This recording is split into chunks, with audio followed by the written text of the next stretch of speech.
Hi, I'm Rich with InsideHPC. We're here at SC15 in Austin, Texas, and we're here at the EMC booth, and I'm here with my old friend Josh Simons from VMware. How you doing today, sir? I'm doing well, Rich. How are you? Oh, great. The show's almost over. I know. But you know, I haven't heard much about virtualization, so we're going to wind up the show with your talk here and tell us what are you guys showcasing here this year? Yeah, sure. So what we are showing are a couple things. We're showing performance, and you and I have talked over the last couple of years, and what we've been doing is driving down InfiniBand latencies and driving up performance across the board. So we're able to actually address a wider and wider array of application types over time. We're at the point now where in the near future we'll actually completely eliminate the latency overheads for InfiniBand. We're doing testing with FDR InfiniBand, EDR should be the same. So we're pretty excited about that. But in addition, what we're really working on is building an entire stack, a solution stack, that addresses a variety of HPC needs. So we have the bare virtualization platform, which has a lot of innovation, interesting capabilities in it, and the good performance that we're talking about. But we also have a private cloud that sits on top of that. And one of the big things that's finally happening is we're finally getting customers to understand that using virtualization in your on-prem HPC environment is actually something to seriously look at, as opposed to just looking at going to private cloud. Because as you know, if you look at the size, the scale of the number of nodes that are being deployed in HPC environments, and you look at the intensity that they're being used at, replacing that on-prem resource with an off-prem, regardless of the provider, but using that off-prem, it's just economically infeasible to actually go do that. So HPC as a community is going to have on-prem resources for a long time.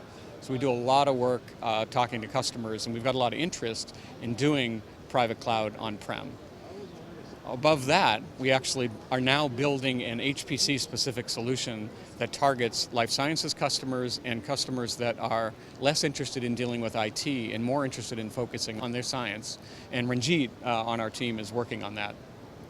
Okay. Ranjit, can you tell us more about what you're working on then? Sure. So we have enabled virtualization for HPC, but it's important to bring the benefits of virtualization to end researchers in a way they can use it, right? So what we have done is we have created this solution called as VMware High Performance Analytics, which allows researchers to author their own workloads. You know, they can collaborate it, they can clone it, then they can share it with other researchers, and they can modify their workload, they can fine tune it.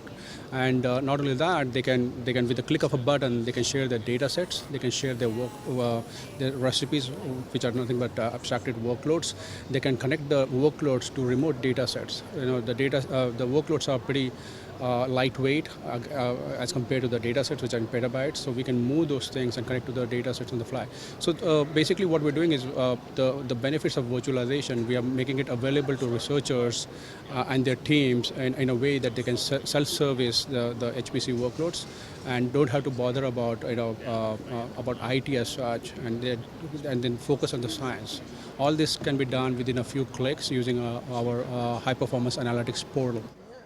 I'm just going to wrap things up here because it's been a while since we talked. You've got this performance that is comparable to bare metal, you're saying? Yeah. Yeah. And so when I think of virtualization, I don't have to think slow anymore, do I? Exactly. Okay. In fact, the best conversation I had at the show was with someone from Prace who walked up to the graphics here, and he said, so first off, you got 15 to 20% overheads on performance, so why would I virtualize? And even if you didn't have performance overheads, why would I virtualize? So we took him through the performance, showed him that there's really no very low overheads, and then took him through the use cases, things like being able to run multiple operating systems very dynamically on your resources, have security separation between virtual machines and workloads, fault separation. There are a whole list of things you can do with a virtualized environment.